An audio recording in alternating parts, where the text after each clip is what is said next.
Did you know that our legal system in the UK, namely English common law, may have quite a lot of its origins in Sharia law? Ooh. So what's this all about? English common law is a good example of an area you might want to have a look at, because English common law has striking similarities with Malakite's laws, which is a school of jurisprudence in Islam. It's one of the biggest ones, one of the big four. And that emerged in the 8th century. So that's before England was even a thing. England didn't exist, really, in its current form in the 8th century.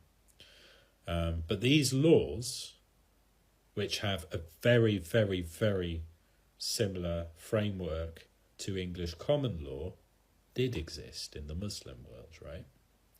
And you can kind of see how this influence would have come about. You know, in the early medieval period, Europe was in trouble. The Roman Empire had fallen and our civilization had suffered a major setback. But meanwhile, in the Muslim world, they were smashing it. They were doing algebra. They were building cities with sewage systems in. They were trading. They were becoming extremely wealthy. They were expanding their territories. And they had an established and stable legal system with Sharia. And of course, the Silk Road goes through the Middle East and it comes out in Europe. And this would have meant you would have had European merchants trading with Muslim merchants.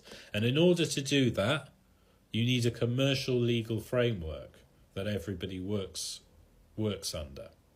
So that would cover things like debt, managing contracts, that sort of thing. All of that sort of stuff. So Europe would have had a long period of time, centuries of exposure to the Sharia legal system through trade before it had really developed its own legal systems. And I do think that people who have been convinced that Islam is a threat, or have been convinced that Muslim countries have a backward culture, I just ask them to reflect that really, in many ways, we are two sides of the same coin.